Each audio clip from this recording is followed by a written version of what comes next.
It's another Manly Monday, and I bothered to do my hair so the rest of me looks worse. Yay, it's another laundry day. Pardon the feminist dinner jacket. Okay, today we're talking Are You Too Nice? And this came up based on some conversations I've been having with a lot of guys, some women too, but a lot of guys where my friends say I'm too nice, and these friends might be onto something. There's nothing wrong with being nice, to be clear. Um, there are two areas where nice starts becoming toxic. One is if you're doing it out of fear of abandonment. The other is if you are neglecting your own needs and feelings, a combination of above, or boundaries are being violated. That's the TLDR. We're going to get more into it. If you like this content, help support this channel, become a monthly patron, patreon.com/Leanna K, or buy a one-time Leanna Care session for someone who can't afford it, coffee.com/Leanna K, or help fund our online groups. We had our first men's group GoFundMe, every link in the description box below. We had our first men's group on Friday. I was an hour late, but the guys handled it. One of my facilitators on Discord stepped in and herded the cats until I got there. Bless Frodo and Bilp. And it was great. It was a good conversation. Warhammer came up. Warhammer 40K. We talked about Transformers. We talked about video games. We talked about recommendations. And it kind of worked that when someone had an issue, it kind of organically came into the conversation, and they talked about it a bit, and then we went back to having fun, which means the experiment worked. And that format came from listening to men's issues with mental health stuff and why they find groups and therapy and all that stuff so awkward. So very, very promising preliminary results on the experiment, I am happy to report. So if you support these sorts of initiatives and you want an invite, or you want an invite to the Discord, donating or attending Twitch Tuesday nights are the ways to do it. So are you too nice? And getting back to that, fear of abandonment, boundaries, and not seeing to your own needs and feelings. Let's start with the needs and feelings, because one of the toxic lies that we teach people in our modern world is that when you're friends or you're in a romantic relationship, you heal each other, and it is possible to be a positive influence as opposed to a negative influence. But rule number one of strength and fortitude and honorable, noble behavior is you are responsible for your needs. You are responsible for your feelings. You are not responsible directly for divining anyone else's needs and feelings. When you feel like you have to mind read, that's the time to stop being nice. It's great when you get it right, when you're inferring or anticipating someone's needs. But when you get it wrong, it's catastrophic. So it's better to not do it. And if there's somebody who forces you to guess, doesn't tell you, does that, what do you think? Makes you just, it's very common toxic behavior. It is toxic behavior that a lot of women do. And there's this weird normalization of toxic male-male relationship behavior that, I don't know. That's a discussion with some guys for another time. I'm just seeing it a lot in media, romanticizing the emotional immaturity associated with gay culture. And it's kind of bugging me. But anyway, if you cannot put into words, if you cannot communicate your own needs, you're not going to be able to get it. And if you're constantly setting your own needs aside for other people, that is not a functional relationship. This was something that was very, very, very hard for me to learn. I was that um I was that person in my family that was expected to always put my needs last because I wasn't the pretty one, I wasn't the popular one, I wasn't the outgoing one, I wasn't the star of the family. I wasn't the one that for whatever reason people understood that when I was upset, it wasn't because I was too sensitive. It wasn't because I was crazy. It's because there was an emotional need that was not met. And it took me a long time to rewire that impulse. So I am not asking you to do anything I didn't have to do. It's hard. But when you are on an ongoing basis, always putting other people first, the thing to keep in mind is you're not actually putting them first because you don't show up at your best if you're constantly depleted. And people that don't accept that, people that don't understand that, are not good for you. And I say that as someone who is still a, card carrying obsessive workaholic. I have that supervillain personality, right? That I can see the answer so clearly, I just can't get there. Rawr. Let's burn it all down. Um, and so I have to stop myself and do things like, yeah, the Legend of Zelda video is way late. Um, but people understand it's better than going full blown mad scientist, murdering myself, trying to get it done, and then having my emotional regulation slip. A lot of people who are seen as having a dark side or explosive or, run hot and cold or all these things, a lot of people deep down who do that, reformed myself, are incredibly caring people who don't know how to identify, communicate, and meet their own emotional needs. And this is where people start going, but you need other people to meet your emotional needs. And this is the mind fuck of humanity. And this is where it gets really, really hard because yeah, we all need some element of external validation. We also all need an inner sense of worth. And the fuckety bit there is that you learn how to get an internal sense of self because it's a learned skill, ideally from the people around you in your formative years through good parents and kindly older siblings and friends and mentors and educators. And everybody's like, but I didn't get any of that. Yeah, you can learn. I struggled for so long because I didn't have the examples of healthy behavior. And I finally started going, okay, what what would it look like to me to have the life I want? What kind of people would I be around me? And I started realizing more and more and more that the characters in media that I liked were not they were characters with the positive attributes that I'd want to see in myself, or that flaws that I recognized in myself. And to me, the difference between a good story and a bad story is when their flaws are treated.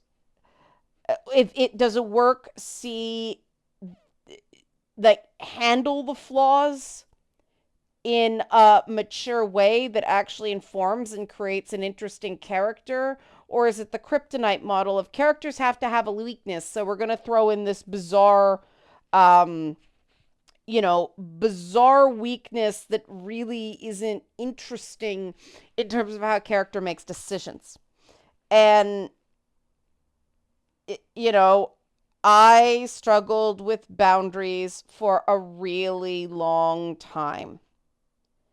And the thing that was really hard for me is that whenever I set a boundary, I'd get, "Oh, you're so selfish," or, you're cruel, or you're mean, or you're neglecting, or you're abandoning me. And yeah, yeah, yeah, that's all emotional blackmail. If you're exhausted, if you are not feeling up to it, if you are at your limit and you are honest about that, there are people who will understand that. There are some people at the groups that finally said, "I'm getting tired," or one person said they might not be feeling up to it.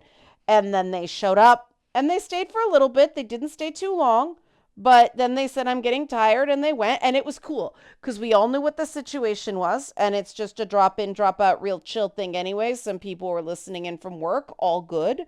And that's the nice thing about the environment, is that we are um understanding that way, because that's part of it, to show an example of a place that you can say, "These are my limits, this is what I can do, this is what I can't do," and have that respected. It's training, that showing that it is real. And when it comes to feelings, pivoting a little bit, it sounds awful to say you shouldn't be prioritizing other people's feelings. Well, what if you want to be considerate? Being considerate is not prioritizing other people's feelings. It's not putting other people's needs and feelings above your own or treated as more important than your own. They are all equally important. And if everybody treats their needs as equally important and communicate them, then there can be something negotiated of how to make it work. If you never say anything, you can't be accommodated. Now, this is hard again, because many people, myself included, grew up in environments where when you communicated a need, it was actively shit on. Because again, my sister was the proper girl, I was the defect reject. And so she was right, I was wrong. I had to care for my sister. Um, a lot of people are nodding, and yeah, and this does not mean I had one terrible parent, but my mother was a good parent, just with every parent has blind spots. And as an older sibling, it was always take care of your sister. And it wasn't good for either of us. And this is the thing to keep in mind when it comes to expressing your emotions. One, if you bottle it all up until you're ready to explode, that's not fair to anybody, because then other people don't know what's wrong. They don't know why it's suddenly so overwhelming. It can be scary for them. Yes, fair. Um, but also, you shouldn't be put in the position where you feel like you're going to explode. The purpose of boundaries is to cut things off before you feel that way. And this is where cognitive behavioral therapy really goes awry in a lot of cases, because especially men, this is Manly Monday, men do get shut down when they say, I can't do it. I'm not available. Uh, you're treated as lazy at work. You're told you don't care when when it's in a personal situation. There's a lot of manipulation and blackmail that get flung at you when you communicate needs, feelings, and boundaries. It's that whole, because it's a real easy play, right? For a guy to say, "I'm hurt," or "I'm scared," or "I can't take this, I'm getting overwhelmed." And then they get hit with the "man up." And that's where I think I'm cool because I am an asshole and no one, not anymore. People can think I'm a terrible person and evil and Satan, but no one will claim I'm not tough. I'm tough to the point that I'm scary. So I feel uniquely qualified to set an environment where it's like, no, we respect people's boundaries. If someone, it's better to say, look, here's the situation. I want to try this. I'm not sure because this is that, than to commit to something and then have to cancel last minute. It's much better that there's an understanding of, I might not be up to it, just letting you know now. I had somebody recently say with one of the groups that they're just letting me know that they're going to be quieter for the next little bit. It's leading up to the holidays and it's a rough time for them. And they're probably going to be scarce for the next little bit. And I said, all right, what would make it more comfortable? And we did some suggestions. I'm going to try to um, incorporate it into some of the Discord stuff so if we can see if that need can be met even part way, because some is better than nothing, right? And it's important for somebody to communicate this stuff. Now sometimes an ask isn't possible, and that's when we try to figure out an alternative. And this is how adults work. And I'm sure a great many people in this video are going, I've never experienced an environment like that in my life. Exactly. Exactly.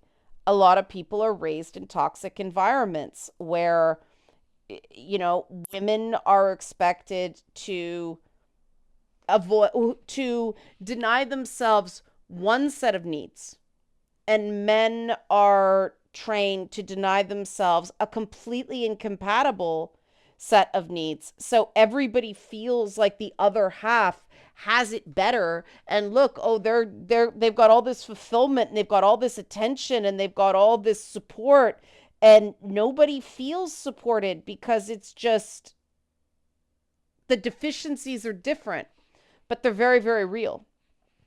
And the the sweet spot in terms of consideration and caring is that you're getting some of the time. There are times where, yeah, you gotta push a bit harder because the other person's going through a really, really rough time. Ideally, that gets reciprocated, that the other person picks up the slack for you lately. It shouldn't all be one way. You know, the idea of dying on your white horse, that stops fucking now. Anybody who really cares about you wants you alive and healthy. And if you do not feel like the people in your life want you alive and healthy, please reach out to us because we have a very welcoming community that wants you alive and healthy. And the reason the community is as welcoming as it is on Discord is it's because I am an asshole and I will go, no, no, no, when someone starts, you know, imbalancing the scales that way. I want to encourage people to express things in a it's important to know what you want. It's important to know what your actual needs are. Unfortunately, society encourages men, women too, more and more, but more men in this way, to express emotional needs as sexual conquest desires. And it ends up making women go, I don't want to be anywhere near that guy because he seems like a dog and he seems to not appreciate women as people. But it also, you know, that's the way a lot of men have been taught to communicate emotional needs, the desire for support, this idea that we find this one person who is our everything. It's it's not the way life works.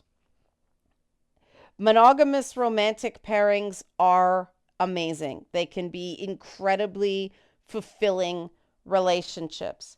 They cannot be the only source of emotional support that you have, because that partner is going to go through periods where they need your support as well, and they are not going to be the one that makes it all better. And there has to be a give and take there, especially in those primary relationships. This is why uh I the opinion on that gets, the swords all pointed at the guy. The one I put up for relationships, and it's funny because I had actual therapists go, huh? When I said this, that good friendships are essential. Romantic sexual relationships are a nice to have. And people get on me every time I say sex with a partner is not a need. It's not. Communicating that, saying sex is a need, I need sex, that's the greatest way to make people run for the exits I can possibly think of. And you're like, but so what? It's true. But you're responsible for that need. This is not something that somebody is going to cater to if you believe it's a need. I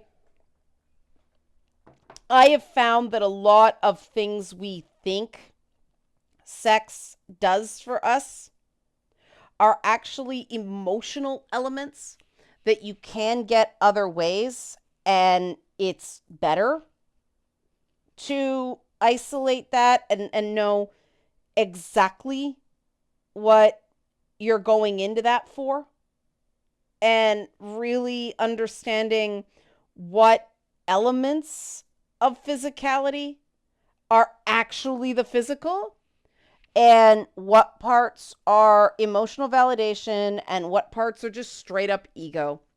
And there's nothing wrong with having a little bit of ego. Ego is that constructed element of our personality. It's there for a reason.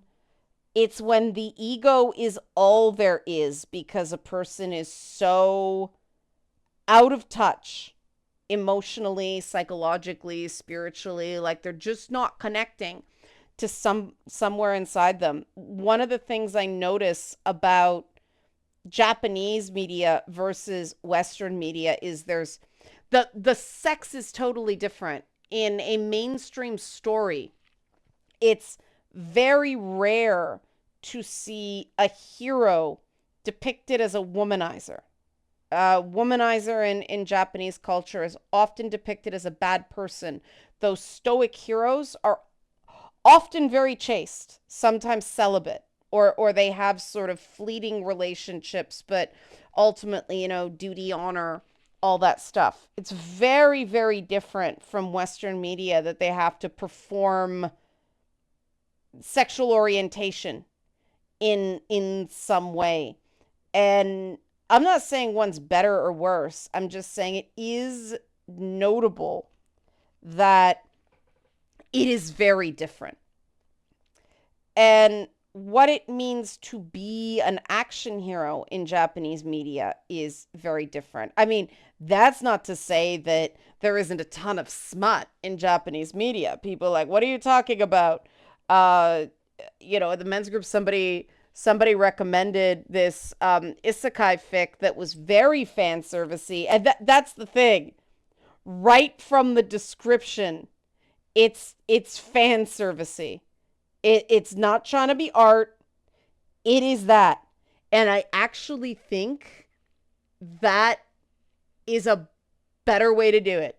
Just make purpose-built stuff that way. But it's often, I find, sexual content in Japanese stuff is often played for laughs. Um, showing the awkwardness of it, and the women seem much more in control, and I don't know what that means about the people creating that stuff, but it's often, the guy being super shy and the woman giggling, and maybe it's just what I watch, but it isn't this super serious, heavily choreographed, music plays, all that stuff. It's more awkward and messy, and I do think that we can um learn something from that there isn't just one way to be. And there isn't just one way to be a man. There isn't one way to be a good man. There isn't one way to be strong. There isn't one way to be honorable. There isn't one way to be noble. But there's a lot of ways not to be. And again, if you're doing this stuff, because let's face it, if you're putting other people first to the point that you feel like you're going to break, that life's just too hard, you got to ask yourself why. Do you get subjected to abuse when you say, I need a break? A lot of guys do. Are you doing it because you're afraid that the minute you say you need to slow down, the person's going to drop you? That could be a valid fear. It could be. Trust me. I've been there. The minute I am the one that needs support, as opposed to the person dishing it out, a lot of people in my life has been, you're crazy, go away, seek help. I can't take this. You're a lot, blah, blah. That's on them. As hard as it is, it's one thing. I am very big on, I will not accept people accusing me of things because they're angry, hurt, scared, and they're not using their words properly. I set a very clear boundary on that because I am not nice. I don't pull the, it's okay, they didn't mean it stuff. It's no. I get that you're upset. I get that you're angry. You're not angry at me. You talk to me that way again, I end the conversation. That's not caring. That's just, look, that is a shining example of treating my emotional needs and boundaries as an even thing, equally valid to the other person who's going through a bad time. You can be sad and not lash out. You can be angry and not lash out. Yes, you can. If you don't try, you're never going to learn. And people who make us better actively encourage us to learn how to be sad without lashing out, to learn how to be angry without lashing out. And a lot of that is just, if you're not constantly terrified of the reactions you're going to get from other people, that helps a lot. There's this one guy, it's so funny because he's seen my bad side and my stern side, my Kratos side. And whenever I mention it and he's around and somebody says, oh, but you're so nice, he's like, oh no, I've seen it. And it's the best because, but even though he caught it full in the face, now he knows, unless I say something's wrong, nothing's wrong. And so people can relax around me because they know if there's an issue, I'll say it. Normally not that forcefully. I was actually scared for the guy in that moment. And it came out as aggression. And we've talked about it. We've had a laugh about it. But that's the thing. That's what I want to cultivate. Not a culture of nice. A culture of honor. Because isn't that better? Isn't it better that you don't have to worry that you're doing something wrong and no one's telling you? If you don't want to tell someone a hard truth, even if they won't take it well, because you're trying to be nice, you're not actually being supportive. You're letting them continue to make an ass out of themselves and mess some things up. because you don't want to be the one they lose it on. And that's something I found interesting, that when I say somebody's not going to take it well, a lot of people think that means, well, you shouldn't do it. They read more into that's there. And sometimes you have to tell someone something you know they're not going to take well, but they need to hear. And recognizing they're not going to take it well is designed to let yourself realize they're responsible for their reactions. Just because they're not taking it well doesn't mean I did anything wrong. And so you can let them have that bad moment as long as they don't get abusive. And then if they do get abusive, you can set a boundary. That's the benefit of not being nice. And that's the environment I used to let slide. I behaved that way, but I didn't expect it of the people around me. And it was a mistake. Now, those are my rules for everyone. And you say it in the best, kindest, gentlest possible way that you can. But sometimes it doesn't matter how gentle something is. It's a sore point, and someone is going to, it's going to be a difficult conversation that you have to prepare that it's going to be difficult, so when they blow up, you don't escalate. And it's possible. I know it's possible because I do it. Am I perfect? No, because there are some things I don't take well. And I know what they are, and I have to know what they are, because it's like, no, you don't handle these things well. Stop talking.